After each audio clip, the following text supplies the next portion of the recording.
Le réveil sonne à 4h30. Je sors la main de sous la couette, cherche à tâtons le bouton et fixe l'obscurité pendant quelques secondes. Mes doigts craquent lorsque je serre et desserre les poings. L'arthrite se rappelle à mon bon souvenir chaque matin, surtout par ce temps humide. Moi, Martine Jolivet, 67 ans, je me lève avant les oiseaux pour garder les enfants des autres. Quoique, en quoi sont-ils, les autres? Ce sont mes petits-enfants, Amélie, 8 ans, et David, 6 ans. Mais parfois, dans des moments comme celui-ci, quand il fait encore nuit et que 14 heures de travail m'attendent, je me surprends à penser qu'ils sont des étrangers, ou plutôt, que je suis une étrangère pour eux. Une baby-sitter gratuite que l'on peut ignorer. Dans la salle de bain, je jette un coup d'œil à mon reflet. Les rides autour de mes yeux se sont creusées au cours de l'année écoulée. J'ai arrêté de teindre mes cheveux gris il y a bien longtemps. À quoi bon? Isabelle me fait encore la remarque de temps en temps, que je devrais prendre un peu soin de moi, comme si mon apparence la concernait. Le mois dernier, elle m'a offert une crème anti-rides à 150 €. Maman, tu dois mieux t'occuper de toi. Puis, dans la même journée, elle m'a demandé d'emmener Amélie à la danse, de récupérer David à la piscine et de préparer le dîner pour 6 personnes. Je me prépare une tasse de thé fort, j'avale un cachet pour ma tension et je mange une tartine de pain complet avec du beurre de cacahuète. Je prépare un sac avec des vêtements de rechange au cas où l'un des enfants renverserait quelque chose, une boîte à déjeuner et un livre que je n'ouvrirai probablement jamais. Près de la porte d'entrée se trouvent les sacs de courses que j'ai faits hier pour leur famille. Isabelle m'a demandé d'acheter des fruits bio et des yaourts spéciaux pour François. Il suit un nouveau régime. J'ai gardé le ticket de caisse, bien sûr, mais je ne demanderai pas l'argent. La dernière fois que j'ai mentionné le remboursement des courses, Isabelle a levé les yeux au ciel. Maman, on est une famille. Tu ne vas pas compter chaque centime, quand même. À 5h15, je monte dans ma vieille Renault Clio de 2000. Elle tousse, hoquette et met un certain temps à démarrer par ce matin froid. François a proposé plusieurs fois de jeter un œil à la voiture, mais il y a toujours quelque chose de plus important à faire. Quand j'ai évoqué l'idée d'en acheter une neuve, Isabelle a secoué la tête. Maman, c'est une telle dépense. Tu ne conduis que pour venir nous voir. Seulement pour les voir. Comme si je n'avais pas ma propre vie. Pourtant, j'en avais une. 25 ans en blouse d'infirmière, des milliers de vies sauvées, des gardes de nuit, des mots de remerciement de patients. Puis une retraite anticipée pour aider avec ma première petite fille. Juste pour quelques années, maman, avait dit Isabelle. Mais les années ont passé et me voilà, dans une maison qui n'est pas la mienne, invisible, avec les clés de la porte d'entrée. Je passe plus de temps chez Isabelle que chez moi. J'arrive à 6h30 pour réveiller les enfants à 7h, pendant que leurs parents dorment encore. J'ouvre doucement la porte avec ma clé et j'enlève mes chaussures dans le couloir. De la vaisselle sale traîne dans l'évier. Des jouets sont éparpillés dans le salon. J'étais la dernière à partir hier et j'avais tout nettoyé. Cela signifie qu'ils ont remis le désordre dans la soirée. La première chose que je fais est de mettre la bouilloire en marche et de lancer le lave-vaisselle. Ensuite, je monte réveiller les enfants. Amélie est de mauvaise humeur et ne veut pas se lever. David se cache sous les couvertures en gémissant. Je les amadoue, leur promets des crêpes pour le petit déjeuner, et finalement, ils sortent du lit en traînant les pieds. Mamie, on peut regarder les dessins animés? Demande David en se frottant les yeux. D'abord, on se lave et on s'habille, mon chéri. Je réponds en l'aidant à trouver un t-shirt propre. Pendant que les enfants font leur toilette, je descends à la cuisine pour préparer le petit déjeuner. À 8h, j'entends des pas dans l'escalier. Isabelle descend, déjà en tailleur, son téléphone à la main. Bonjour, maman, dit-elle sans me regarder. Amélie a un exposé à l'école aujourd'hui. N'oublie pas de mettre son projet dans son sac à dos. Quel projet? Je me fige, la spatule à la main. Comment ça, quel projet? C'est sur les écosystèmes. Je te l'ai dit hier, dit-elle, la voix teintée d'irritation. Tu ne me l'as pas dit, je réponds doucement. Si, je te l'ai dit, me contredit-elle sèchement. Il doit y avoir un dossier sur la table du salon. Et n'oublie pas de récupérer le costume de François au pressing. Je t'ai envoyé l'adresse. Je hoche la tête, même si je n'ai reçu aucun message avec l'adresse. J'avale mes objections, comme je l'ai fait des centaines de fois. Elle est occupée. Elle a son travail. Elle est stressée, me dis-je. À 8h15, François descend à la cuisine, déjà habillé pour le travail. Il prend la tasse de café que je lui ai préparée et s'assoit à table. le nez plongé dans son téléphone. « Bonjour, François, dis-je. »« Salut », marmonne-t-il sans lever la tête. Je pose une assiette d'omelette devant lui. Il mâche machinalement, continuant de faire défiler quelque chose sur son écran. Pas de « merci ». Pas de sourire. Les enfants descendent enfin pour le petit déjeuner. Amélie n'est pas contente que les crêpes soient encore aux myrtilles, alors que la semaine dernière, elle disait que c'était son fruit préféré.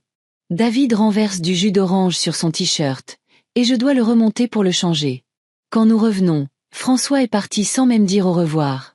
Isabelle se précipite dans la maison, rassemblant des documents pour son porte-documents. « Maman, je serai en retard ce soir », crie-t-elle par-dessus son épaule. « Tu pourras récupérer les enfants et préparer le dîner ?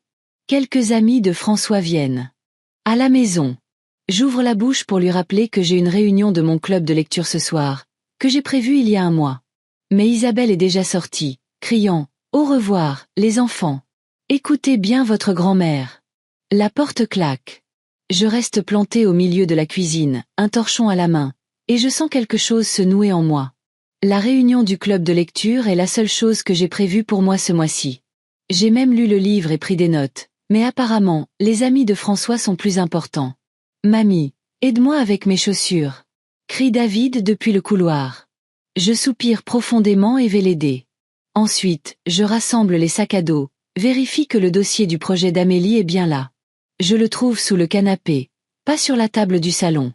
Je tresse les cheveux d'Amélie et, à 9h30, je pars pour emmener les enfants à l'école. Après ça, je vais au supermarché pour acheter de quoi préparer le dîner pour les amis de François. Puis je passe au pressing, dont je trouve l'adresse en appelant Isabelle. Elle est mécontente que je la dérange pour de telles broutilles. De retour chez eux, je commence le ménage. J'aspire, je lave les sols, je fais la poussière, j'étends le linge. Pendant une pause, j'appelle le club de lecture pour les informer que je ne viendrai pas. Judith, l'organisatrice, soupire au téléphone. « Martine, c'est la 3e fois en 2 mois. Tu devrais peut-être parler à ta fille. » Je marmonne quelque chose en réponse et mets fin rapidement à la conversation. Que puis-je dire à Isabelle? Que je veux ma propre vie. La dernière fois que j'ai mentionné que c'était difficile pour moi de passer toutes mes journées avec les enfants, elle m'a regardé comme si je l'avais trahi. « Maman, tu as dit toi-même que tu adorais tes petits-enfants. Et maintenant, il s'avère que passer du temps avec eux est un fardeau pour toi? Tu sais combien coûte une baby-sitter? Nous n'avons pas les moyens. Et de toute façon, qu'est-ce que tu ferais d'autre? Tu es à la retraite. » Après cette conversation, je n'ai pas dormi pendant 2 nuits, me sentant comme une grand-mère et une mère épouvantable. Le 3e jour, je suis arrivée comme d'habitude à 6h30, avec un sac de croissants frais de la boulangerie, comme pour m'excuser de mes pensées sur ma propre vie. À 14h, je récupère David à l'école. Il est de mauvaise humeur. Il s'est battu avec un garçon à la récréation. Il a dit que tu ressembles à une sorcière, renifle David en grimpant sur la banquette arrière. Et c'est pour ça que tu l'as frappé? Je demande, ressentant un mélange de tendresse pour mon petit-fils et d'amertume pour ce que je viens d'entendre. Oui. Tu n'es pas une sorcière. Tu es ma mamie. Je souris et lui tends un mouchoir pour essuyer ses larmes. Des moments comme celui-ci me rappellent pourquoi je supporte tout ça. Pour eux, ces petites personnes qui me voient encore comme leur grand-mère, pas comme une servante. À 15h30, je récupère Amélie à la danse. Elle sort du bâtiment en agitant un papier. « Mamie, regarde. J'ai eu le rôle principal dans la pièce de l'école. C'est merveilleux, ma chérie. » Je la serre dans mes bras, sentant une bouffée de fierté. Il faut que je le dise à maman et papa. Ils vont être si contents. Nous appelons Isabelle, mais elle rejette l'appel et envoie un SMS. En réunion. Urgent. Amélie dicte la réponse et je tape. Amélie a eu le rôle principal dans la pièce de l'école. La réponse arrive 10 minutes plus tard. Super. On en reparle ce soir. Je vois le sourire d'Amélie s'effacer et mon cœur se serre. Maman est très occupée en ce moment, ma puce, mais elle sera ravie quand tu lui en parleras ce soir. Je rassure ma petite fille, même si je sais que la soirée sera probablement bien remplie avec les invités, le dîner et les conversations d'adultes. À la maison, j'aide les enfants avec leurs devoirs, puis je commence à préparer le dîner. Les enfants regardent des dessins animés dans le salon. Je fais mariner la viande, j'épluche les légumes, j'étale la pâte pour la tarte. Mes mains bougent machinalement. Mes pensées dérivent vers le passé. Je me souviens comment tout a commencé. Amélie venait de naître. Isabelle était en congé maternité, mais se plaignait constamment d'être fatiguée.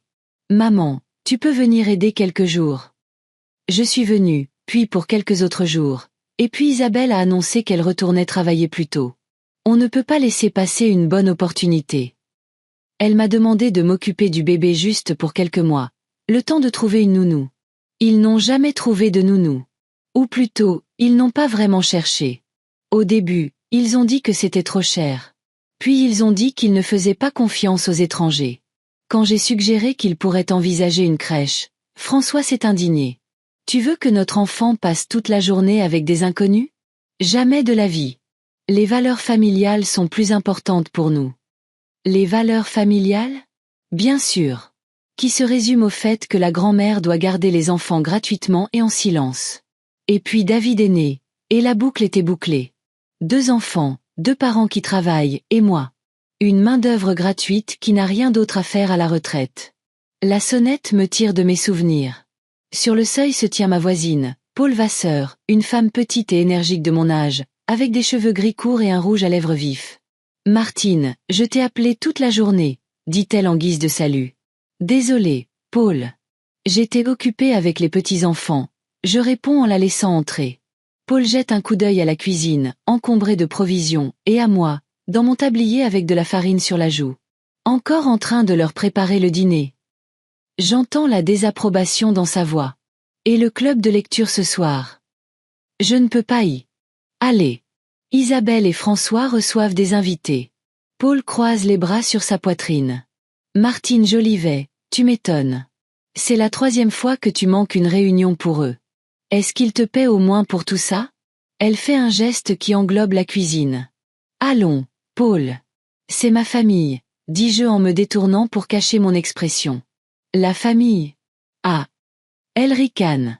Tu ne penses pas que la famille, c'est censé être une attention mutuelle? C'est quand la dernière fois qu'ils ont fait quelque chose pour toi? Je reste silencieuse, passant en revue les derniers mois dans ma tête. Mon anniversaire, qu'ils ont oublié de fêter à cause d'une réunion importante de François. Noël, où ils sont partis au ski en me laissant seule parce que, tu n'aimes pas le ski, maman. Des plans sans cesse annulés, des rendez-vous reportés, des promesses non tenues. Exactement, hoche Paul, comme si elle lisait dans mes pensées. Ils se servent de toi, et tu les laisses faire. Ne dis pas ça, j'objecte sans grande conviction. Ils sont juste très occupés. Ils ont leur travail, les enfants. Tu avais un travail aussi, Martine, et un enfant. Et tu t'en es sortie toute seule. Paul me regarde droit dans les yeux. Ce sont des adultes qui devraient assumer la responsabilité de leur famille. Et toi, tu mérites le respect et ta propre vie. À ce moment, Amélie déboule dans la cuisine. Mamie, David et moi on veut une glace. Mon cœur, le dîner sera bientôt prêt, je réponds. Et dis bonjour à Madame Vasseur. Salut, dit Amélie avant de se tourner vers moi. Mais on en veut maintenant. S'il te plaît, s'il te plaît, s'il te plaît. Non, Amélie. Le dîner d'abord, dis-je fermement. Le visage d'Amélie se crispe instantanément. T'es méchante. Maman nous laisse toujours prendre une glace. Alors attends maman, et elle te laissera faire, je réponds, me surprenant moi-même. Amélie s'enfuit en tapant bruyamment des pieds. Paul lève un sourcil. Merci pour ça, je soupire. C'est juste une enfant. Et eux. Paul désigne la photo d'Isabelle et François sur le réfrigérateur. Ce sont des enfants aussi. Je ne sais pas quoi répondre. Paul regarde sa montre. Je dois y aller. Le club de lecture commence dans 1 heure. Tu es sûr que tu ne veux pas venir? Sûr, je hoche la tête, même si tout en moi crie le contraire. Paul se dirige vers la porte mais s'arrête sur le seuil. Tu sais, Martine, un jour, tu devras décider quelle vie est la plus importante pour toi, la tienne ou la leur. Et j'ai bien peur que ce jour-là, tu découvres qu'il ne te reste plus de vie propre. Elle part, et je reste debout dans la cuisine, entourée de légumes non coupés et d'une tarte non cuite. Les enfants font du bruit dans le salon, réclamant de l'attention. Mon téléphone BIPE. Un message d'Isabelle. Prends du vin en rentrant. J'ai oublié. Ce n'est même pas une question. C'est un ordre. Je regarde mes mains ridées, avec des veines qui deviennent de plus en plus visibles chaque année.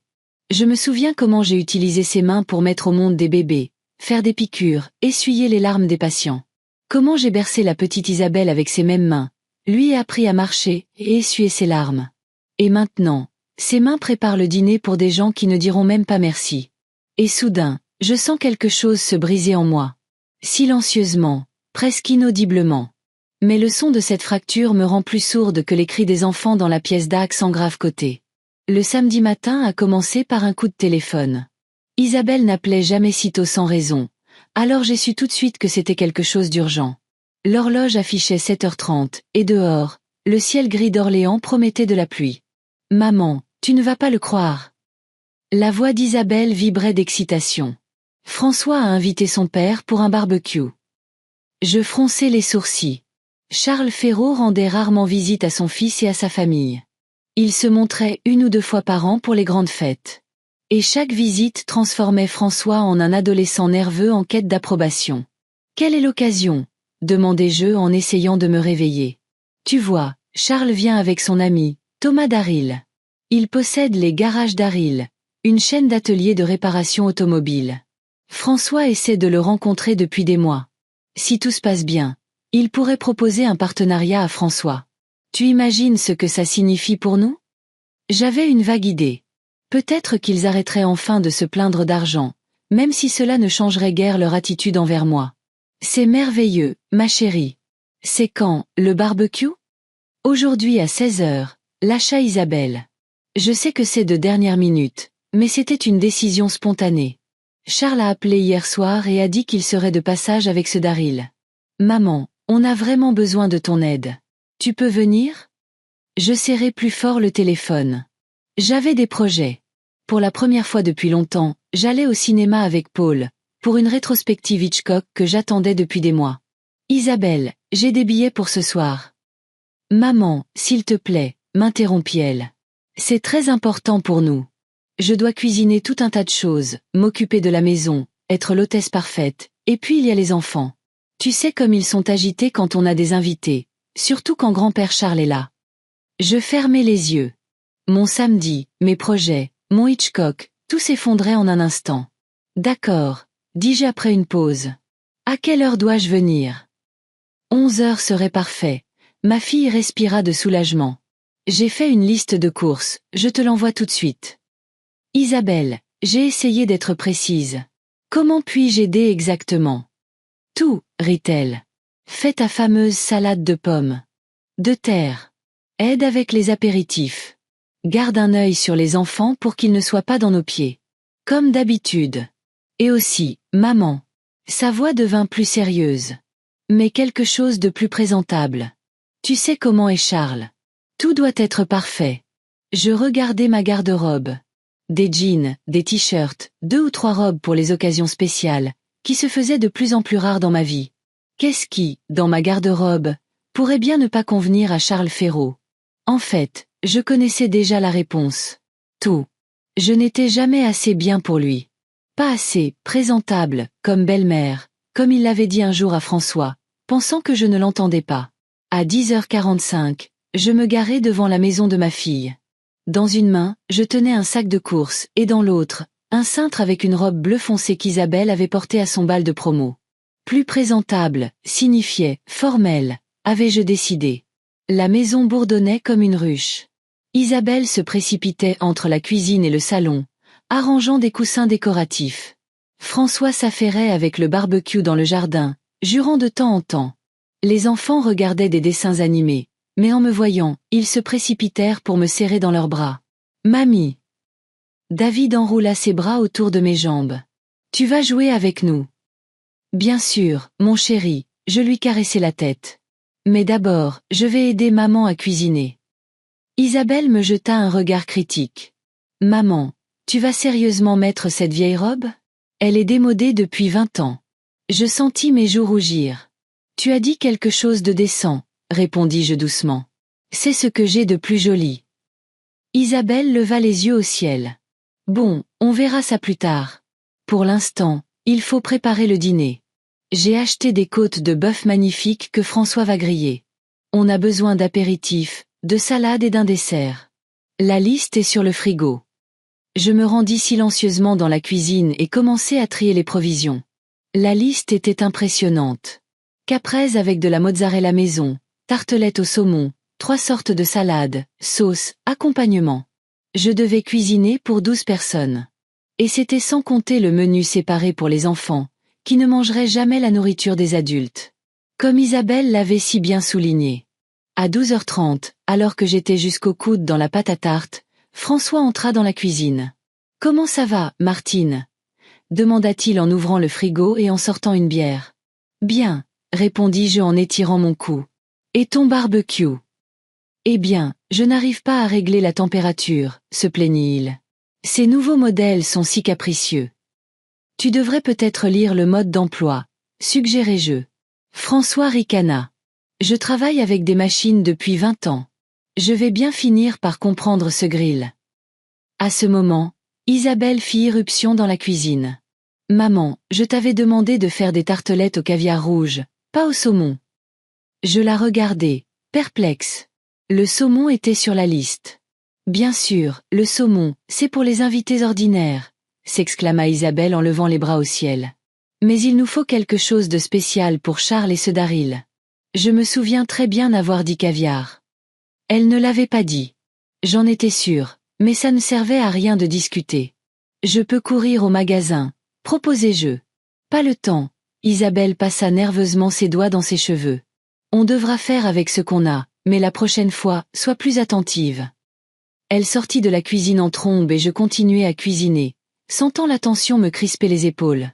À 14h, Paul appela. « Prête pour Hitchcock ?»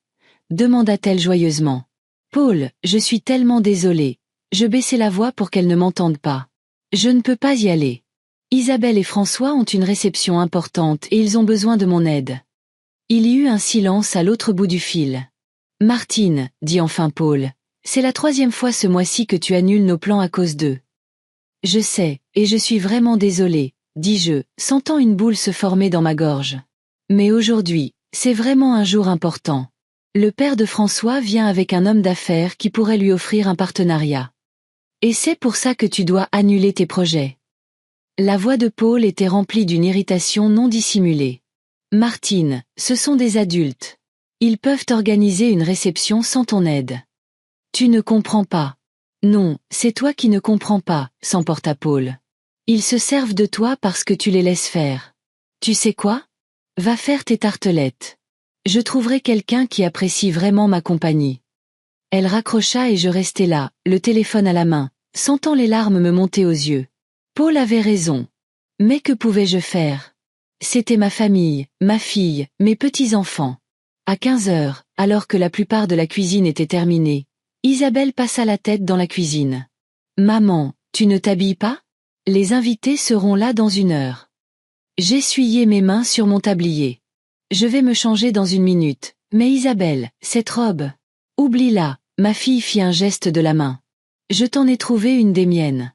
Elle est en haut, dans la chambre d'amis. » Dans la chambre d'amis, il y avait une robe fourreau noire avec un décolleté plongeant sur le lit. Pas du tout mon style. À côté, une paire d'escarpins à talons hauts. « Isabelle, je ne peux pas porter ça, » dis-je quand ma fille passa la tête pour voir comment je m'habillais. « Ces talons sont trop hauts pour moi. J'ai de l'arthrite. »« Maman !» Isabelle croisa les bras sur sa poitrine. « Tu ne peux pas faire une exception pour une soirée? C'est très important pour nous. Tu sais à quel point Charles est pointilleux. Il trouvera toujours quelque chose à redire. »« Je comprends, mais... » »« Si tu comprenais vraiment, » m'interrompit-elle, « tu ne discuterais pas pour une robe. Mets-la, s'il te plaît. Tiens. » Elle me tendit sa trousse de maquillage. « Un peu de maquillage ne te ferait pas de mal. » Je regardai mon reflet dans le miroir. Une robe étrange, des chaussures étranges, un maquillage étrange. Même mon visage sous une couche de fond de teint me semblait étranger. Pour le bien de la famille, me rappelai-je, et grimaçant de douleur dans mes articulations, je chaussai les escarpins. Vers 16h, les invités commencèrent à arriver. François me présenta comme « ma belle-mère », sans jamais mentionner mon nom. Je souriais, servais les apéritifs et répondais aux rares questions sur moi par de courtes phrases. Personne n'était intéressé par le fait que j'avais travaillé comme infirmière en soins intensifs pendant 40 ans, sauvant des vies, voyant la mort et la naissance. J'étais juste la belle-mère, une parente âgée sans nom qui aidait avec la nourriture. À 17h30, Charles Ferraud arriva, un homme grand et droit, avec une allure militaire et un regard perçant. Avec lui, son ami Thomas Daryl, un homme imposant dans la cinquantaine, avec une barbe grise soignée et un costume cher. Mon fils, Charles serra sèchement la main de François, qui se tendit et se redressa instantanément. Jolie maison. Elle pourrait être plus grande, bien sûr, mais pour commencer, ça ira. Je remarquai à quel point François prit douloureusement ce compliment. Il serra les dents, mais ne dit rien. Isabelle voltigea vers les invités avec son sourire habituel.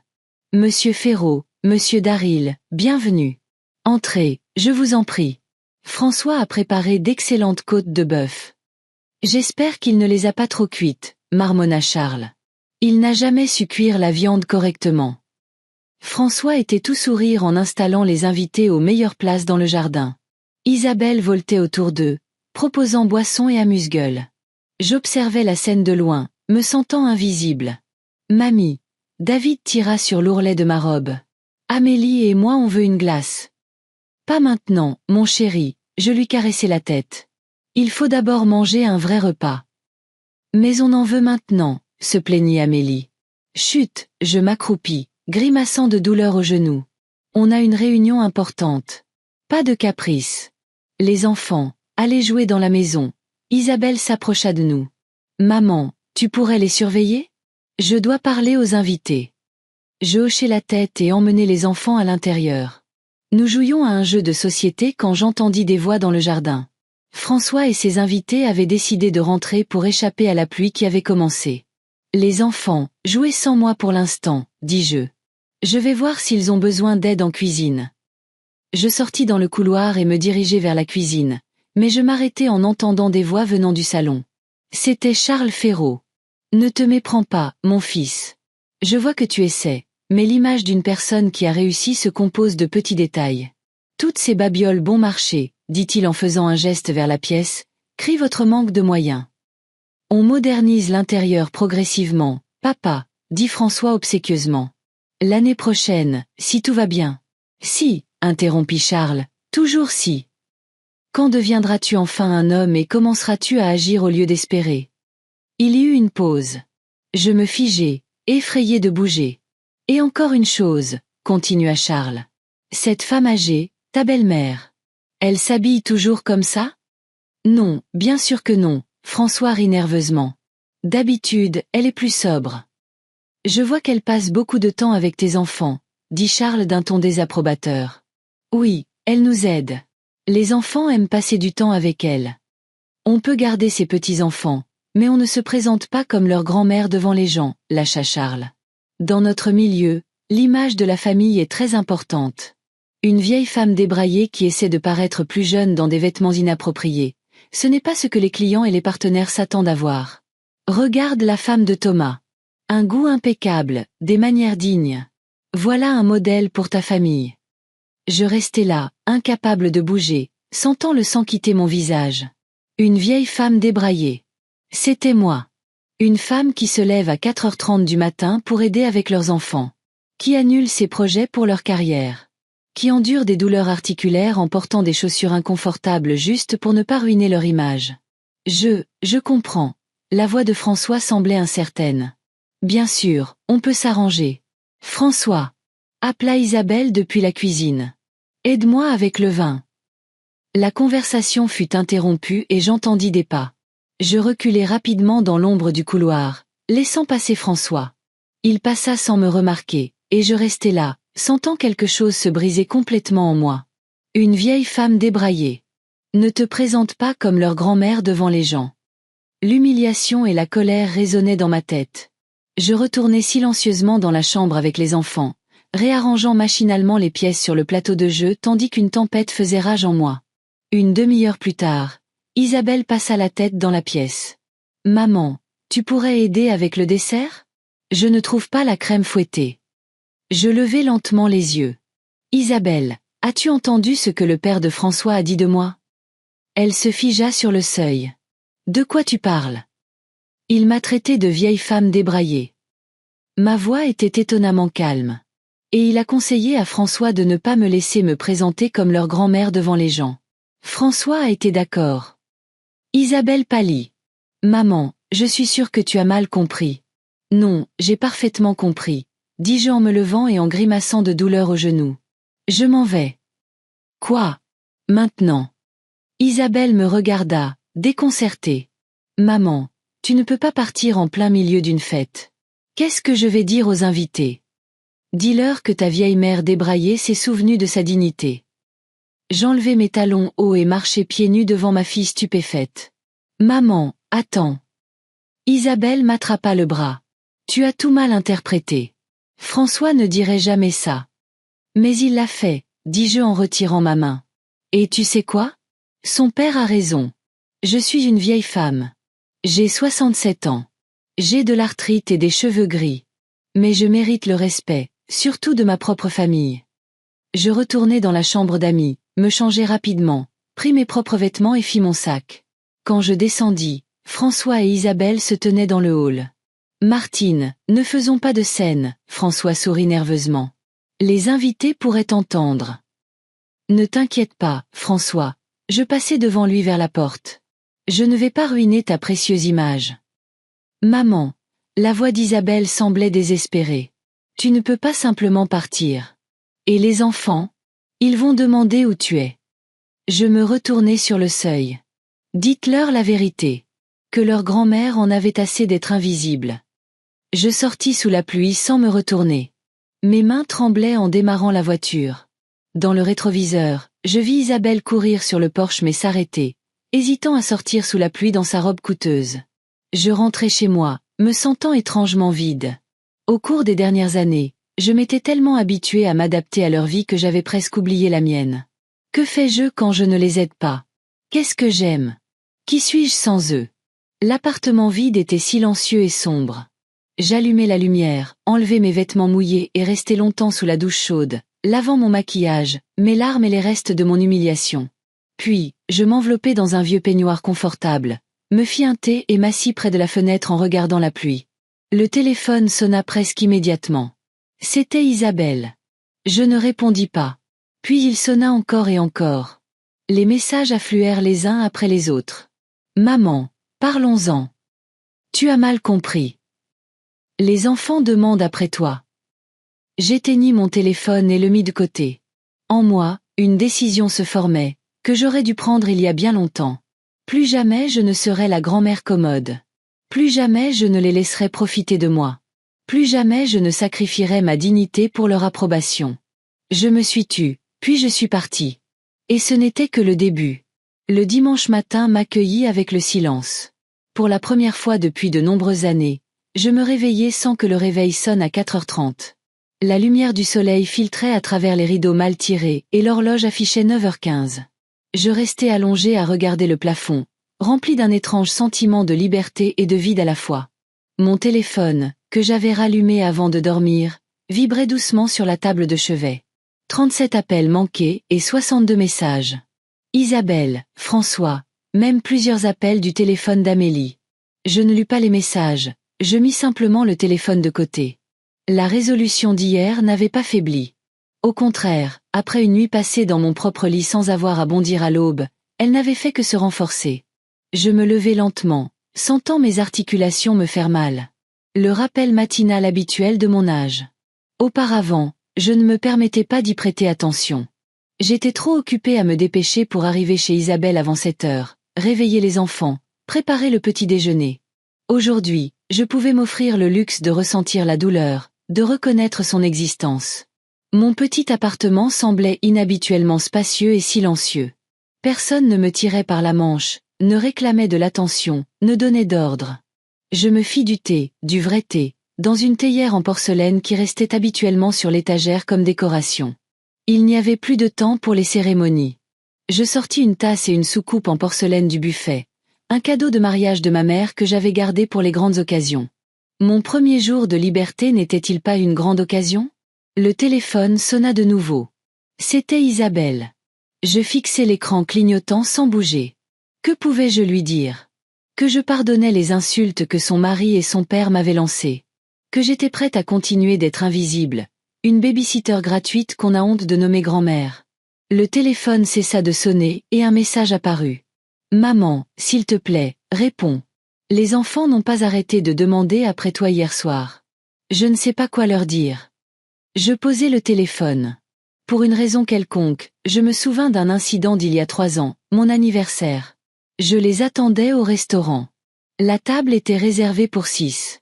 À 18h30, je reçus un message d'Isabelle. Désolée, maman. On ne peut pas venir. François a une réunion importante avec son père, et je n'ai personne pour garder les enfants. On fêtera ça un autre jour. Un autre jour n'est jamais venu. Je restai seule au restaurant, où le serveur regardait avec pitié cette femme d'âge moyen avec un verre de vin intact, qui ne partait pas, continuant d'attendre quelqu'un. Ce soir-là, je me jurai de ne plus jamais fêter mon anniversaire. Pourquoi? Qui en a besoin à part moi? La sonnette retentit, me tirant de mes souvenirs. Paul se tenait sur le seuil avec un sac en papier qui sentait les viennoiseries fraîches. J'ai décidé de vérifier si tu étais vivante, dit-elle en guise de salut, après la performance d'hier. Comment le savais-tu? Demandai-je, surprise, en la laissant entrer. Isabelle m'a appelé hier soir, dit Paul en entrant dans la cuisine et en sortant les croissants du sac. Elle te cherchait. Je lui ai dit que je ne t'avais pas vu, mais en juger par son ton hystérique, il a dû se passer quelque chose de grave. Je soupirai et racontai à Paul l'humiliation de la veille. Elle écouta sans m'interrompre, ne faisant que pincer les lèvres un peu plus à chaque mot que je prononçais. Les salauds! Expira-t-elle finalement quand j'eus fini. Qu'est-ce que tu vas faire maintenant? Je haussai les épaules. Je ne sais pas. Je ne peux plus continuer comme ça. C'est ça, hocha la tête Paul. Arrête d'être leur servante gratuite. Ça fait combien d'années que je te dis que tu mérites mieux, Martine? Mais les enfants. Comment sais-je? Les enfants s'en remettront, me coupa Paul. Ils ont des parents. Qu'ils apprennent à être des parents au lieu de tout mettre sur le dos. Il y avait de la vérité dans ces paroles. Mais mon cœur me faisait encore mal quand je pensais à Amélie et David. Ils n'étaient pas responsables des actions de leurs parents. Le téléphone sonna à nouveau. Cette fois, c'était François. Ne réponds pas, dit Paul en posant sa main sur mon téléphone. Laisse-les mariner. Ça leur fera du bien. Je hochai la tête, même si tout en moi protestait contre ce petit acte de vengeance. Mais ne méritais-je pas au moins une journée de paix et de tranquillité? Au moins une journée sans leurs exigences, leurs caprices et leurs ordres. Après le départ de Paul, j'eus une journée étrange, inconnue. Pour la première fois depuis de nombreuses années, je n'avais pas d'horaire, pas d'obligation, pas besoin de me presser. Je feuilletais de vieux albums photos, triais des livres que j'avais l'intention de lire mais que j'avais toujours remis à plus tard. Il n'y avait jamais assez de temps. Le temps. Soudain, j'en avais à ma disposition, et je ne savais pas quoi en faire. Le soir, le téléphone sonna de nouveau. C'était le numéro d'Amélie. Mon doigt plana sur le bouton de réponse, pour entendre la voix de ma petite fille, pour savoir comment elle allait. Mais au dernier moment, je retirai ma main. Non, je ne pouvais pas. Pas maintenant. La blessure de la trahison de François était encore trop fraîche, et celle du silence d'Isabelle, qui n'avait pas pris ma défense, préférant protéger son image plutôt que de défendre sa propre mère. Je coupai le son de mon téléphone et allai me coucher. Mais le sommeil ne venait pas. Pendant des années, j'avais vécu la vie de quelqu'un d'autre, existant selon l'horaire de quelqu'un d'autre. Qui étais-je maintenant que j'avais osé briser cette dépendance? Une infirmière à la retraite, une mère, une grand-mère, ou juste une vieille femme seule, comme l'avait dit Charles Ferraud. Lundi matin, je me réveillai avec la tête lourde. Ma première pensée fut que je devais aller chez Isabelle réveiller les enfants. Puis je me souvins, plus maintenant. J'étais libre et seule. Je fis mes exercices, des exercices simples qui faisaient autrefois partie de ma routine quotidienne, mais que j'avais abandonnés par manque de temps. Je pris une douche, en prenant mon temps, en profitant de l'eau chaude. Je pris mon petit déjeuner en regardant par la fenêtre le ciel nuageux d'Orléans. Je n'allumai mon téléphone qu'à l'heure du déjeuner. Nouveau message, encore plus d'appels. Le dernier message d'Isabelle, envoyé à 7 heures du matin. Maman, je suis en retard au travail et David fait des siennes et ne veut pas aller à l'école. S'il te plaît, viens. On en parlera. En parler. De quoi exactement? Comment François avait été d'accord avec son père pour que je ne puisse pas être appelée « mamie » devant les gens. Comment Isabelle avait pu rester silencieuse quand son mari laissait sa mère se faire humilier. J'éteignis de nouveau mon téléphone et décidai de faire une promenade. La journée était fraîche mais sèche. Je marchais lentement le long de rues familières, regardant les vitrines des magasins devant lesquels je passais habituellement en voiture en me rendant chez mes petits-enfants. Je m'assis sur un banc dans le parc et regardais les enfants jouer sur l'aire de jeu. Leur rire cristallin résonnait dans mon cœur avec douleur. Amélie et David me manquaient. Mais plus qu'eux, je me manquais à moi-même, la femme que j'étais. Confiante, indépendante, respectée. Autrefois, les médecins m'écoutaient. Les patients me remerciaient, les collègues comptaient sur moi. Et maintenant, j'étais devenue invisible. Une vieille bique qu'on a honte de nommer grand-mère. De retour à la maison, j'allumai de nouveau mon téléphone. Parmi des dizaines de messages d'Isabelle, il y en avait un de François. « Martine, tu as mal compris. Personne ne voulait te blesser. S'il te plaît, rappelle Isabelle. Elle devient folle. Elle devient folle. » Et moi? Comment étais-je censée me sentir en entendant mon gendre être d'accord avec son père pour dire que je n'étais pas assez bien pour être la grand-mère de ses enfants? Je commençai à écrire une réponse, l'effacer, la réécrivis. Finalement, je posai le téléphone sans rien envoyer. Que pouvais-je dire? Que je leur pardonnais? Non, je ne leur pardonnais pas. Que je comprenais? Non, je ne comprenais pas. Que j'étais prête à revenir? Non, je n'étais pas prête. Du moins, pas dans les mêmes conditions. Le soir, Paul appela. « Comment vas-tu? » « Bien, mentis-je. Je profite du calme. »« Isabelle m'a encore appelé, » dit Paul. « Elle dit que c'est le chaos chez eux. Les enfants pleurent, ils réclament leur grand-mère. François est en colère qu'elle n'arrive pas à les gérer. »« Qu'est-ce que tu lui as dit ?» demandai-je, sentant une boule se former dans ma gorge. « Je lui ai dit que tu méritais des excuses. De vraies excuses, pas des prétextes comme tu as mal compris. » Je soupirai. « Merci, Paul. »« De rien. » ricana-t-elle. Il fallait bien que quelqu'un le dise. Et tu sais quoi?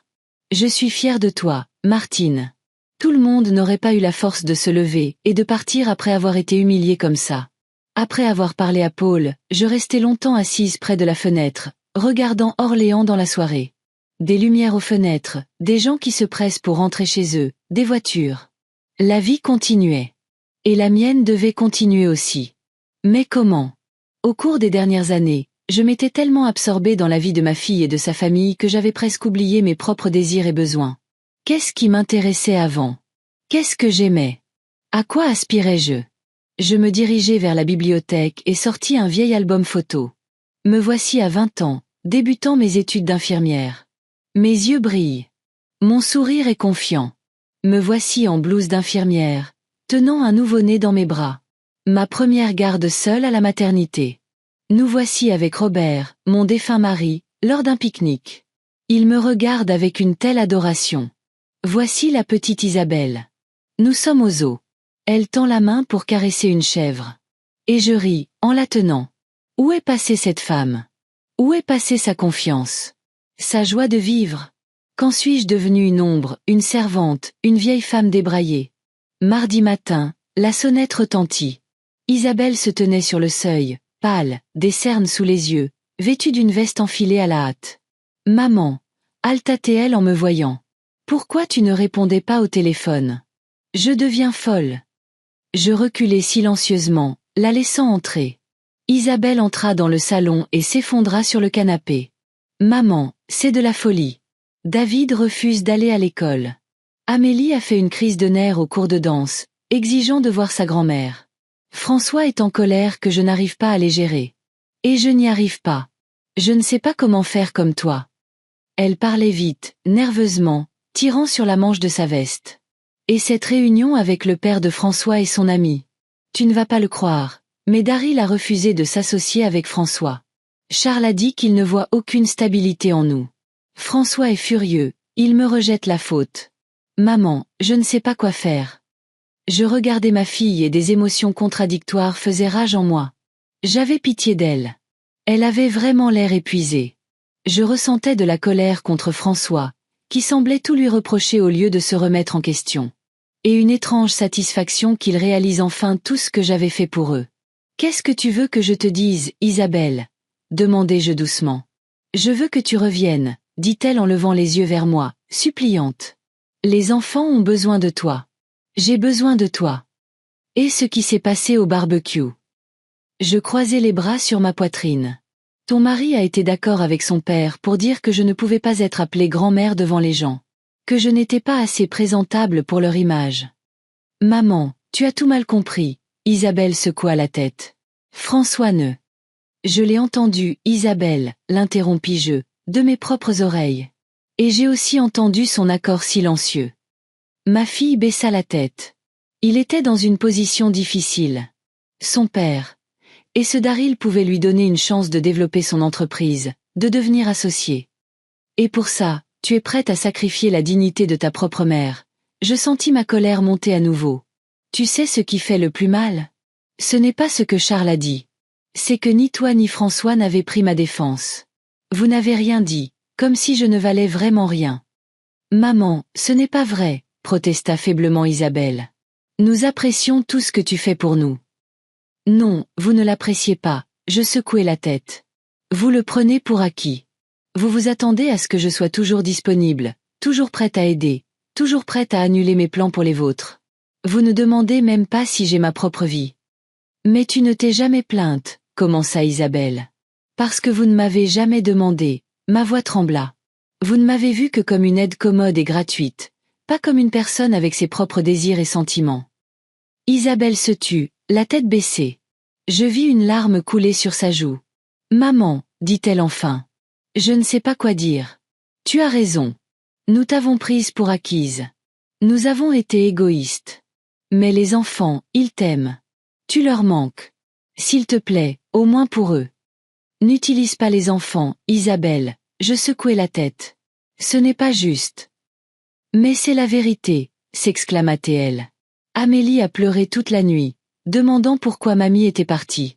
David a fait un dessin de toi à l'école maternelle et a refusé de le donner à sa maîtresse. Il t'aime, maman. Vraiment. Je sentis les larmes me monter aux yeux. Mes petits-enfants, mes petits rayons de soleil. Ils n'étaient pas responsables des actions de leurs parents. Que suggères-tu? Demandai-je après une pause. Viens aujourd'hui, dit rapidement Isabelle. Les enfants seront si heureux. On en parlera et on trouvera une solution.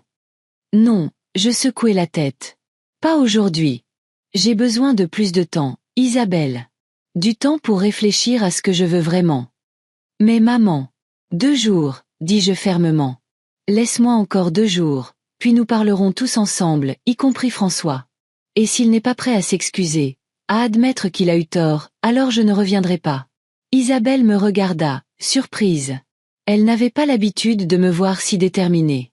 Pour être honnête, je n'avais pas l'habitude de me voir comme ça non plus. D'accord, dit-elle finalement. 2 jours de plus. Mais tu reviendras? J'y réfléchirai, répondis-je. Maintenant, tu dois aller travailler. Je ne répondrai pas au téléphone avant jeudi. Alors n'appelle pas. Je t'appellerai jeudi soir. Isabelle hocha la tête, me regardant toujours avec méfiance. Puis elle me serra maladroitement dans ses bras et partit, se retournant sur le seuil comme si elle ne pouvait pas croire que j'étais vraiment capable de prendre mes propres décisions. En fermant la porte derrière elle, je m'adossai au mur et fermai les yeux. 2 jours de silence. 2 jours sans leurs appels, leurs exigences, leurs ordres. 2 jours pour découvrir qui je suis maintenant et ce que je veux du reste de ma vie. Je méritais ce temps. Je méritais le droit d'être entendue et comprise. Je méritais le droit d'être non seulement une grand-mère, mais une femme avec sa propre dignité et ses propres désirs. Le silence qui m'avait semblé effrayant auparavant me semblait maintenant une bénédiction. Dans ce silence, je pouvais enfin entendre ma propre voix, longtemps étouffée par les demandes et les attentes des autres. Et cette voix disait « Tu mérites mieux, Martine. Bien plus. » Le jeudi matin était clair et frais. Je me réveillais à 7 heures, sans réveil. Les vieilles habitudes ont la vie dure. 2 jours de silence touchaient à leur fin. Aujourd'hui, j'avais promis de contacter Isabelle, et une conversation difficile m'attendait. J'avais passé ces 2 jours seuls, faisant ce que je ne m'étais pas permis de faire depuis longtemps, vivre pour moi. Je m'étais inscrite à la bibliothèque municipale et avais emprunté 3 livres que je voulais lire depuis longtemps.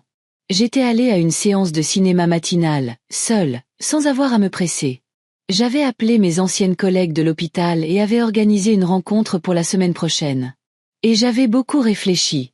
Au passé, au présent et à l'avenir que je voulais construire. Tu vas vraiment y retourner?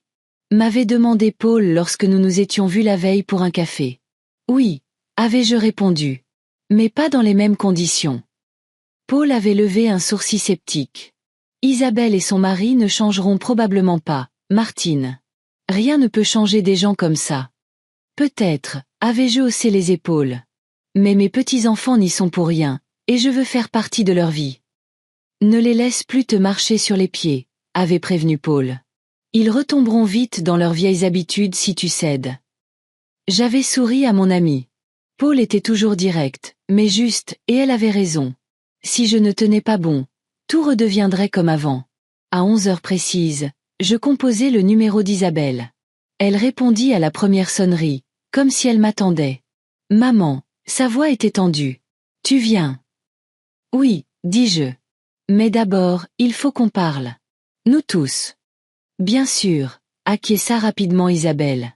François rentrera tôt aujourd'hui. Il veut parler aussi. Viens à 17 heures.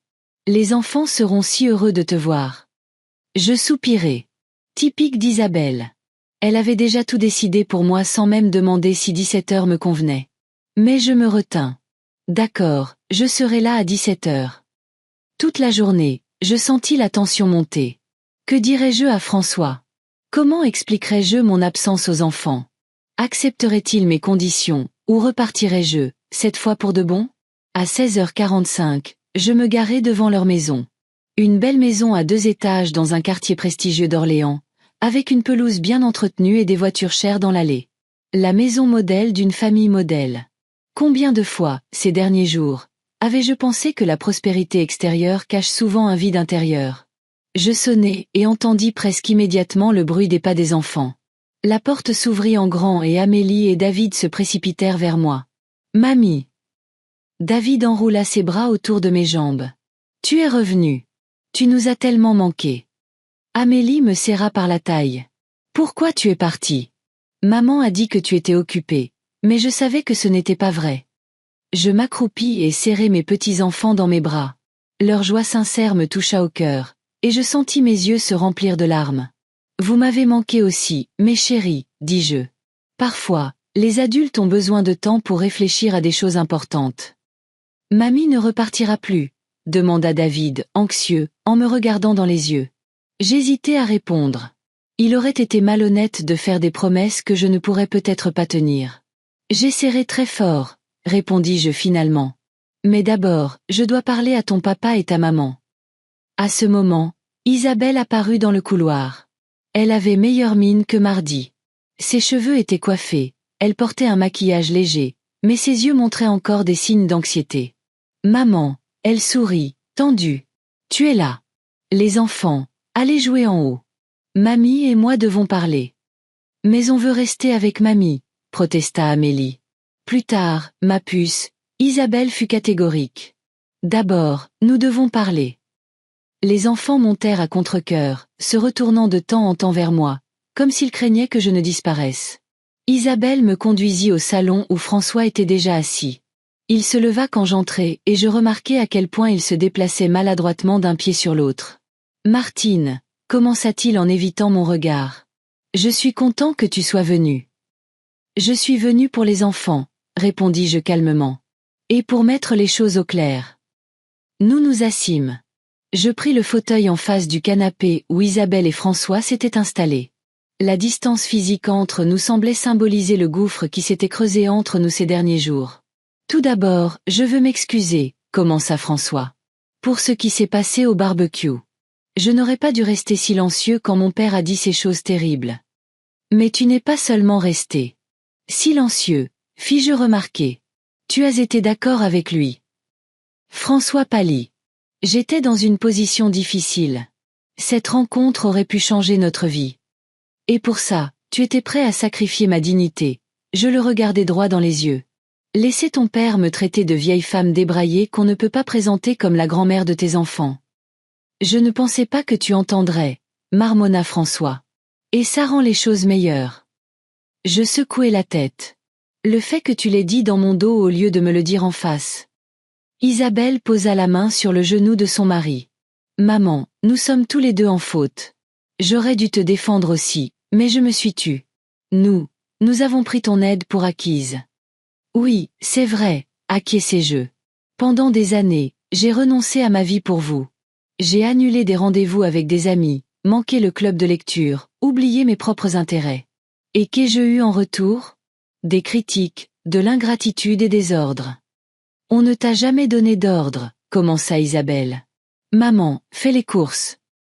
Maman, va chercher les enfants.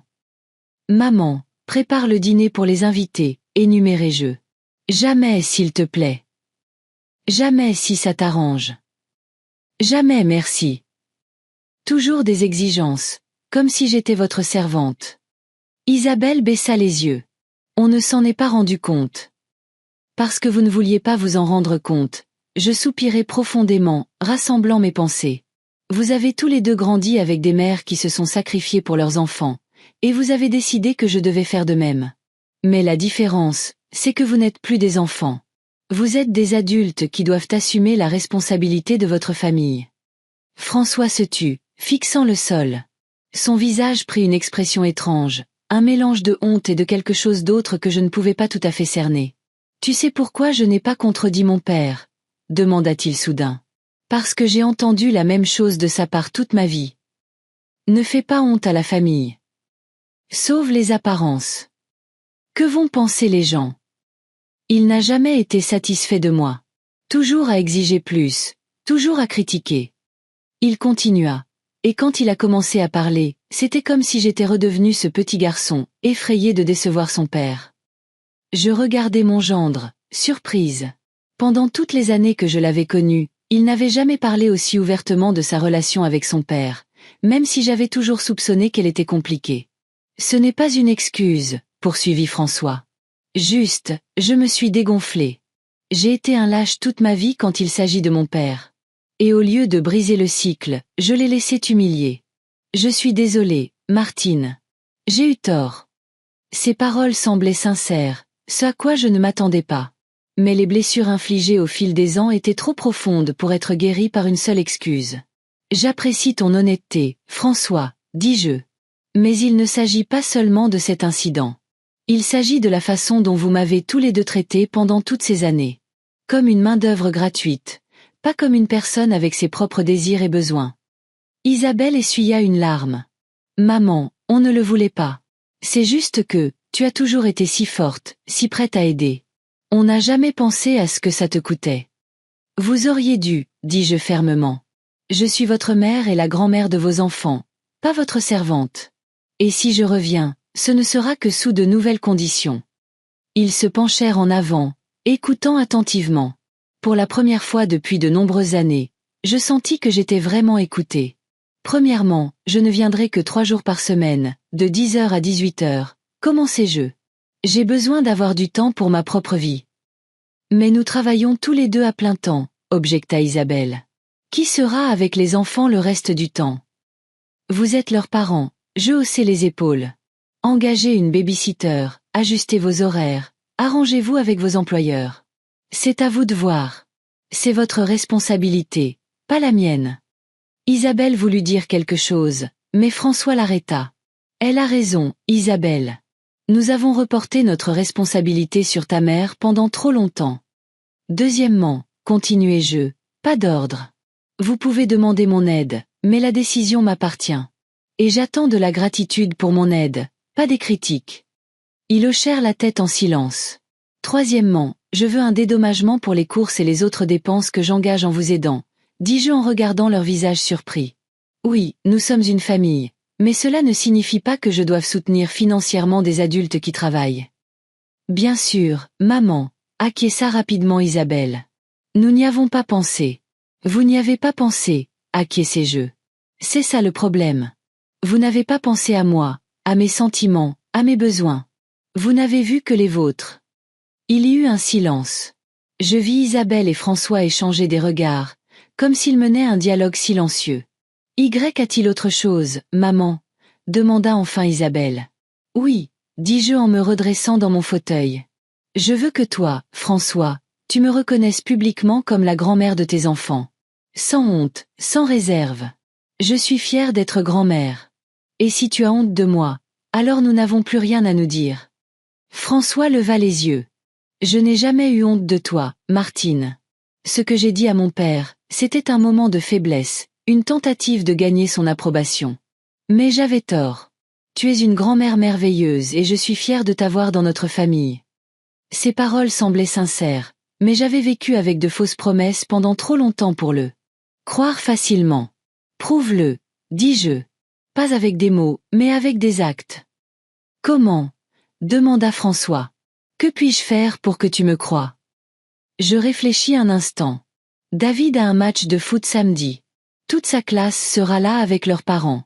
Je veux venir en tant que sa grand-mère, m'asseoir à côté de vous, être présentée aux autres parents. Sans honte, sans gêne. François hocha la tête. Bien sûr. Je serai heureux de te présenter à tout le monde.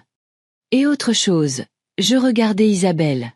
La prochaine fois que vous aurez des invités, je veux être invitée en tant qu'invitée, pas en tant que servante.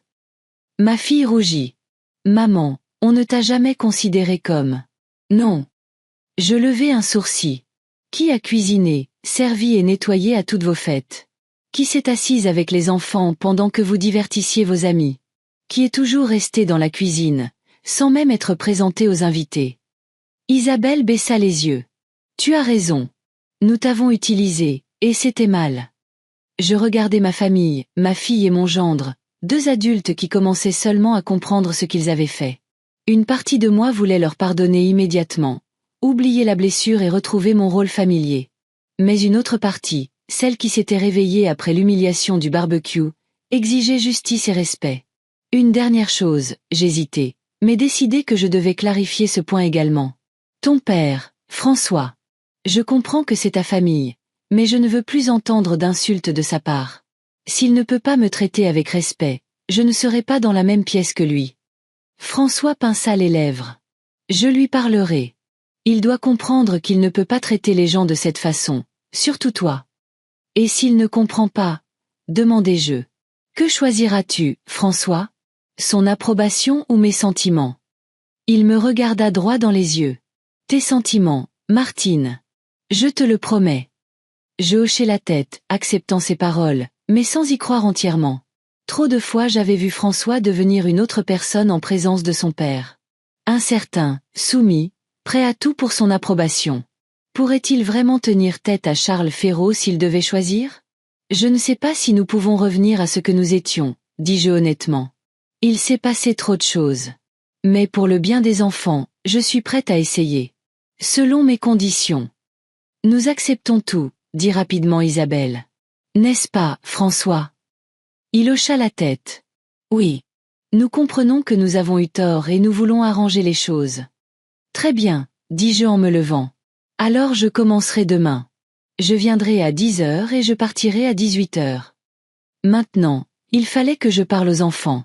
Amélie et David attendaient en haut, cachés dans l'escalier. Je montai vers eux et ils se précipitèrent à ma rencontre. Tu restes, mamie? Demanda Amélie, anxieuse. Oui, ma puce, je la serrai dans mes bras. Mais pas tous les jours comme avant. Mamie a sa propre vie, tu comprends? Comme ma danse et le foot de David, précisa-t-elle. Exactement, je souris. Tout le monde devrait avoir quelque chose à soi. Tu viendras à mon match samedi? Demanda David, plein d'espoir. J'y serai, dis-je en lui caressant la tête. Et j'encouragerai pour toi plus fort que n'importe qui d'autre. Ils me serrèrent dans leurs bras, et je sentis leur amour, pur, inconditionnel, réel. Pour cet amour, il valait la peine de se battre. Pour cet amour, il valait la peine d'exiger le respect. Quand je partis, François me raccompagna à ma voiture. Je suis vraiment désolé, Martine, dit-il, debout près de la portière ouverte. Et je te prouverai que je suis digne d'être ton gendre. Je le regardai attentivement. Tu sais, François, ton père a peut-être été un homme strict, mais tu es un homme adulte, et il est temps d'arrêter de te cacher dans son ombre. Tu fais tes choix chaque jour, et ces choix détermineront quel genre d'homme tes enfants penseront que tu es. Il hocha la tête en silence, et je vis de la compréhension dans ses yeux, peut-être pour la première fois depuis toutes les années que je le connaissais. Je rentrai chez moi avec des sentiments mitigés. Le soulagement d'avoir enfin exprimé ma douleur était mêlé d'anxiété pour l'avenir. Pourrait-il vraiment changer? Ou tout redeviendrait-il comme avant dans une semaine ou un mois? Et je me retrouverais à nouveau comme la grand-mère commode qui faisait docilement tout ce qu'on lui demandait? À la maison, je composai le numéro de Paul. Alors, tu leur as posé un ultimatum? Demanda-t-elle en guise de salut. Plutôt fixer des limites, répondis-je. On verra comment ça se passe. Sois ferme, Martine, dit Paul. Sérieusement. Ne les laisse pas te manipuler à nouveau. Tu mérites le respect. Je sais, je souris au téléphone. Et merci de me l'avoir rappelé. Avant de me coucher, je restai longtemps à la fenêtre, regardant Orléans la nuit. Quelque part là-bas, dans l'une de ces fenêtres éclairées, mes petits-enfants se préparaient à dormir, racontant peut-être à leurs parents à quel point ils étaient heureux que leur grand-mère soit de retour. Et à côté d'eux, Isabelle et François, deux personnes qui m'avaient blessé, mais qui voulaient peut-être sincèrement se racheter. Je ne savais pas ce que demain apporterait, mais pour la première fois depuis longtemps, je sentais que j'avais le choix, et la force de défendre mon droit au respect et à la dignité. C'était un petit pas vers un nouvel équilibre, vers une vie où je ne serais pas seulement une grand-mère et une mère, mais aussi une femme digne de respect et d'amour. On dit que les vieilles habitudes ont la vie dure, mais j'ai découvert que les nouvelles peuvent prendre racine étonnamment vite quand elles sont soutenues par la détermination.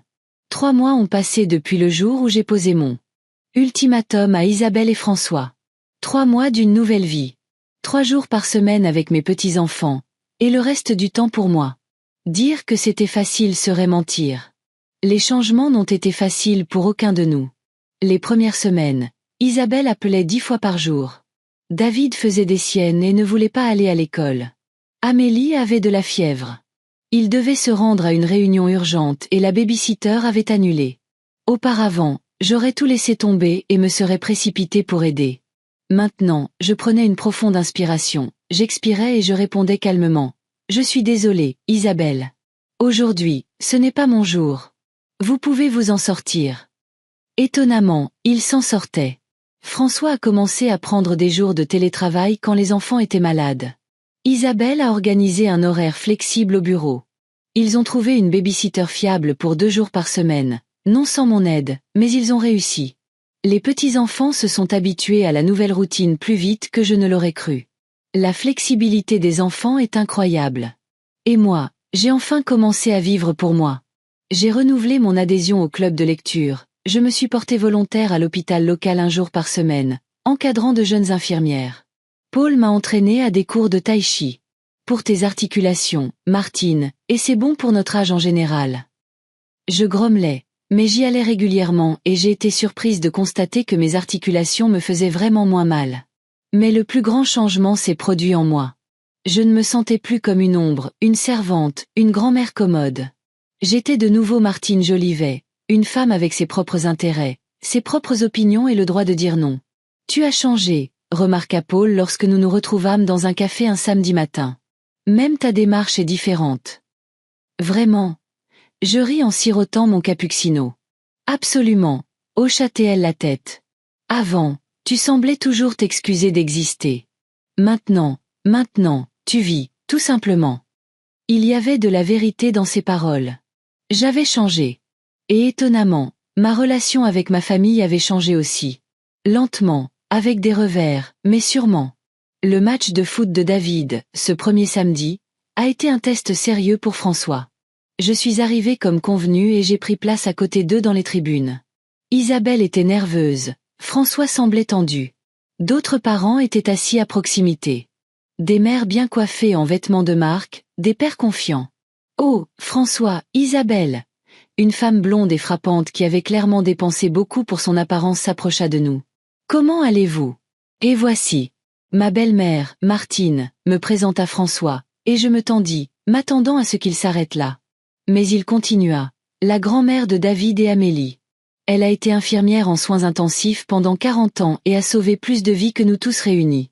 Martine, voici Christine Wallace, la mère de Joshua. Je regardai François, surprise. Il ne m'avait pas seulement appelée « grand-mère ». Il avait parlé de moi avec fierté. Christine me serra la main avec un sourire poli. Enchantée de vous rencontrer. Les soins intensifs, ça doit être si intense. Parfois, je lui souris en retour, mais le plus souvent, c'est juste un travail difficile. Vous connaissez François et Isabelle depuis longtemps? Nous nous mîmes à discuter et je fus surprise de constater que je ne me sentais pas déplacée ou inappropriée. J'étais juste moi-même. Martine. Une grand-mère, une ancienne infirmière, une femme avec sa propre histoire. Quand David marqua un but, je sautai et criai de joie plus fort que n'importe qui d'autre, sans me soucier de ce que les autres pensaient. Après le match, il se précipita vers moi. « Mamie, tu as vu? Tu as vu mon but? » Je l'ai vu, mon chéri, je le serrai dans mes bras, couvert de boue et heureux. Tu as été incroyable. Sur le chemin du retour, je croisai le regard de François dans le rétroviseur. Il me regardait, et il y avait quelque chose de nouveau dans ses yeux. Du respect, peut-être? De la reconnaissance? Beaucoup de choses ont changé depuis. François a commencé à me consulter au sujet des enfants, m'appelant même une fois pour me demander comment aborder au mieux un sujet difficile avec David. Tu le connais mieux que moi, admit-il amèrement. Isabelle changeait aussi, bien que ce fût plus difficile pour elle. Au fil des ans, elle s'était habituée à me voir principalement comme un outil, une figure maternelle plutôt qu'une personne. Maintenant, elle devait réapprendre à me voir, à m'entendre et à me respecter. Notre nouvelle relation n'était pas parfaite. Il y avait des pannes. Isabelle fondait en larmes quand je refusais de changer mes plans pour elle une fois de plus. Et François oubliait parfois nos accords. Mais dans l'ensemble, ils essayaient, et j'appréciais leurs efforts. Le véritable test est venu à l'anniversaire d'Amélie, qui tombait le 2e mois de notre trêve. J'ai aidé aux préparatifs, mais cette fois, pas en cuisine. Nous l'avons fait ensemble avec Isabelle, discutant du menu et planifiant la disposition de la table. Qu'en penses-tu, maman? Canapé aux crevettes ou au saumon? Demanda-t-elle en me montrant une liste d'apéritifs. Pourquoi pas les deux? Suggérai-je. Mais en petite quantité. Et il nous faut absolument des options végétariennes. Tu te souviens que la femme de Thomas n'a pas mangé de viande la dernière fois? Isabelle me regarda, surprise. Tu t'en souviens? Bien sûr, je haussai les épaules. Je me souviens toujours de ce genre de choses sur les invités. C'est juste que personne ne m'a jamais demandé mon avis avant. Son visage se crispa un instant à la prise de conscience du nombre d'années où elle avait ignoré mes pensées et mes observations. Mais ensuite, elle sourit. Qu'est-ce que je ferais sans toi, maman? La veille de la fête, François annonça que son père venait. Je me tendis. Je n'avais pas vu Charles Féraud depuis ce barbecue, et j'en étais très heureuse. Tu n'es pas obligé d'être là quand il arrivera, dit François en remarquant ma réaction. Je comprendrai. Je pris une profonde inspiration. Non, je serai là. C'est l'anniversaire d'Amélie, et je ne laisserai pas ça être gâché pour elle, ni pour moi. François hocha la tête, mais je pouvais voir l'inquiétude dans ses yeux. Il n'était toujours pas sûr de pouvoir tenir tête à son père s'il recommençait à se comporter de la sorte. Le jour de la fête, je suis arrivée non pas en tant que membre du personnel, mais en tant qu'invitée. Isabelle a insisté pour que je porte ma robe préférée, une robe bleue avec une broche en argent. Un cadeau de mon défunt mari. Elle te va très bien, maman, dit-elle. Et je fus surprise de remarquer que pour la première fois depuis des années, elle avait prêté attention à ce que j'aimais plutôt qu'à ce qu'elle jugeait présentable. Charles Féraud arriva lorsque la fête battait son plein. Il était grand et droit comme un i, avec une allure militaire et un visage impénétrable. Nous nous croisâmes à la table des boissons. Il me toisa. Madame Jolivet, hocha-t-il sèchement la tête. Vous avez meilleure mine que la dernière fois. Un compliment de Charles Féraud équivalait à une approbation. Je hochai la tête en réponse. Monsieur Féraud. Je suis heureuse que vous ayez pu venir pour l'anniversaire de votre petite fille. Il y eut une pause gênante. Puis Charles se racla la gorge. François dit que vous êtes bénévole dans une unité de soins palliatifs maintenant. Oui, 1 jour par semaine, confirmai-je, surprise que François ait parlé de moi à son père. Une entreprise louable, hocha la tête Charles. Ma femme, la mère de François, elle est décédée en soins palliatifs. Le personnel y était attentif. Il y avait une note inhabituelle dans sa voix, quelque chose de presque humain. Je le regardais, surprise. De tout le temps que je l'avais connu, Charles Ferraud n'avait jamais mentionné sa défunte femme, et François n'avait presque jamais parlé de sa mère. Je suis désolé, dis-je sincèrement. C'est toujours difficile de perdre quelqu'un qu'on aime. Charles hocha la tête et but une gorgée de son verre. La conversation ne coulait pas de source, mais au moins elle n'était pas ouvertement hostile. Un petit pas en avant. La fête continua. Je me mêlais aux invités, jouais avec les enfants, aidais Isabelle quand c'était nécessaire, mais je ne me sentais plus comme une servante. Quand vint le moment du gâteau, Amélie insista pour que je me tienne à côté d'elle. C'est Mamie Martine qui m'a aidé à choisir le design, annonça-t-elle fièrement. Et c'est elle qui a fait le glaçage elle-même. Je remarquai que Charles fronça les sourcils en entendant « Mamie Martine » devant tous les invités, mais il se retint et ne dit rien. Un autre petit pas. Après la fête, lorsque la plupart des invités étaient partis et que les enfants dormaient, j'aidai Isabelle à ranger.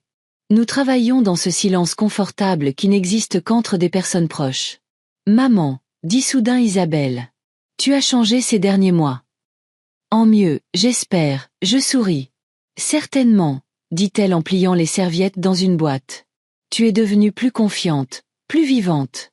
Tu avais l'air fatiguée souvent, même quand tu souriais. Mais maintenant, tu rayonnes. » Je regardai ma fille, surprise. « Tu as remarqué que j'avais l'air fatiguée ? » Bien sûr, haussa-t-elle les épaules. Je pensais juste que c'était comme ça à ton âge. Tu sais, à mon âge, je secouai la tête.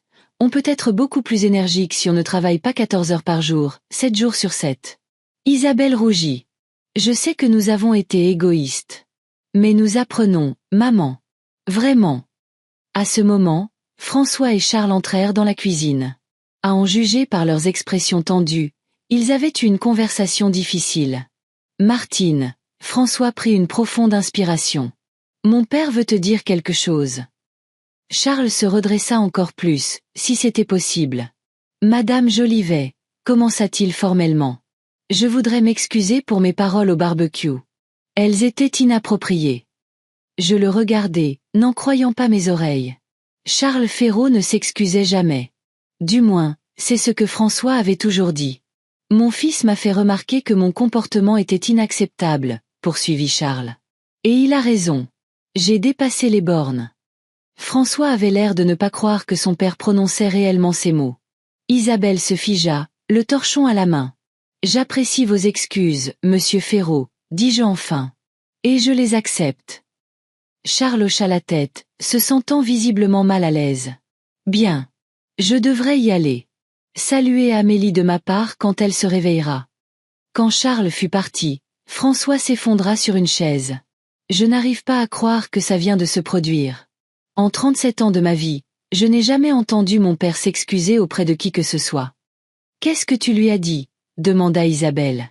François passa la main dans ses cheveux. La vérité. Que s'il ne peut pas respecter ma famille, toute ma famille, y compris Martine, alors il n'a pas sa place chez moi. Que je ne le laisserai pas te traiter, maman. Il me regarda, comme il a traité ma mère. Que ce cycle de manque de respect s'arrête avec moi. Je m'approchai et serrai mon gendre dans mes bras.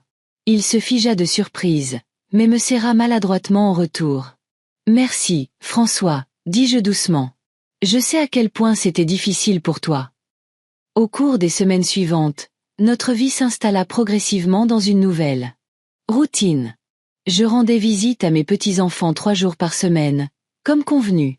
Le reste du temps, je le passais comme je l'entendais, à la bibliothèque, en soins palliatifs, en promenade avec Paul. Parfois, je m'asseyais simplement à la maison et lisais un livre, profitant du silence et de mes pensées. C'était un luxe inconnu. François a tenu parole. Non seulement il me présentait publiquement comme la grand-mère des enfants, mais il a aussi commencé à me traiter avec un respect sincère, me demandant conseil et s'intéressant à mon opinion. Charles Ferraud ne se permettait plus de remarques désobligeantes à mon égard, bien qu'il ne soit guère devenu l'âme de la fête. Mais au moins, une politesse de base était un progrès. Un soir, alors que j'allais partir après une journée avec mes petits-enfants, François me tendit une enveloppe. « Qu'est-ce que c'est ?» demandai-je, méfiante. « Ouvre », sourit-il. À l'intérieur de l'enveloppe se trouvait un certificat pour un week-end au spa pour 3 personnes. Moi, Isabelle et Paul. « Tu mérites une pause », dit François. Et du temps avec ta fille sans qu'elle te sollicite toutes les 5 minutes à cause des enfants. Je m'occuperai d'eux, et j'appellerai une baby-sitter si besoin. Je le regardai, n'en croyant pas mes oreilles. Tu es sérieux? Absolument, hocha la tête François. Isabelle a toujours dit que vous aviez besoin de plus de temps ensemble. Pas en tant que mère et fille occupée avec les enfants, mais juste en tant que deux femmes. Et Paul semble toujours penser que je suis un monstre. Peut-être que cela améliorera un peu son opinion de moi. Je ris. Eh bien, Paul n'est pas facilement impressionné, mais j'aime l'idée. Merci, François. Nous sommes allés au spa 2 semaines plus tard. Paul grommela qu'elle ne faisait pas confiance à ses manipulateurs, mais elle vint quand même. Isabelle était nerveuse. C'était la première fois depuis des années que nous passions du temps ensemble sans les enfants. Mais peu à peu, l'atmosphère se détendit. Nous avons nagé dans la piscine, eu des soins, parlé non pas des enfants, des tâches ménagères ou des responsabilités, mais de livres, de films, de rêves. J'ai appris qu'Isabelle avait toujours voulu apprendre à jouer du piano. Elle a appris que je rêvais d'aller en Italie. Nous avons parlé comme deux femmes adultes, pas comme une mère et une fille, liées uniquement par les enfants et le quotidien. Tu sais, dit Isabelle alors que nous étions dans le jacuzzi le dernier soir, j'ai réalisé que je te connais à peine, maman. Qui es-tu, en dehors d'être ma mère et la grand-mère de mes enfants? Je ne l'ai pas toujours su moi-même, admis-je. C'est si facile de se perdre dans la vie des autres, d'oublier qui on est. Je suis contente que tu aies trouvé la force de changer ça, elle me serra la main, même si cela a nécessité de claquer la porte. Paul, qui nous observait, leva soudain son verre de champagne. À Martine, qui s'est enfin souvenu que sa vie lui appartient. Nous avons ri et trinqué. Paul avait raison. Je m'étais enfin souvenu que j'avais droit à ma propre vie, à mes propres désirs, à mon propre temps. Et personne ne pouvait me l'enlever. 1 mois plus tard, lors d'un autre barbecue familial, une affaire beaucoup plus modeste, juste pour les amis proches, David me présenta à son nouveau camarade de classe. C'est ma grand-mère, dit-il fièrement. Elle était infirmière et elle a sauvé des gens, et elle fait les meilleures crêpes du monde. Je souris, sentant mon cœur se remplir de chaleur. Être grand-mère, c'est merveilleux. Mais être soi-même, c'est inestimable. Et maintenant, j'avais enfin les deux. Tard le soir, en rentrant chez moi, je restais à la fenêtre à regarder les lumières de la ville. Dans ma poche se trouvait un billet pour un concert de musique classique. Paul insistait sur le fait que nous devions nous cultiver, Martine. Demain, je passerai la journée en soins palliatifs, aidant ceux qui approchent de la fin de leur vie. Le surlendemain, c'est tai chi dans le parc, puis club de lecture. Et jeudi, je rendrai visite à mes petits-enfants. Pas en tant que servante, pas en tant qu'ombre, mais en tant que grand-mère aimée et appréciée. La vie n'était pas parfaite. Isabelle s'oubliait parfois et commençait à donner des ordres. François se repliait parfois sur lui-même, surtout après les visites de son père. Les enfants étaient capricieux et demandaient plus d'attention. Charles Ferraud restait Charles Ferraud, réservé, sec et à peine capable d'une vraie chaleur. Mais nous apprenions tous. Lentement, inégalement, avec des revers, mais sûrement. Et surtout, à 67 ans, j'avais enfin retrouvé ce que j'avais perdu il y a de nombreuses années, moi-même. J'étais de nouveau non seulement une mère, non seulement une grand-mère, mais Martine Jolivet. Une femme avec sa propre vie, ses propres intérêts et sa propre dignité. Je souris à mon reflet dans la fenêtre sombre. Une vieille femme débraillée, peut-être. Mais heureuse, respectée, et surtout, fidèle à elle-même.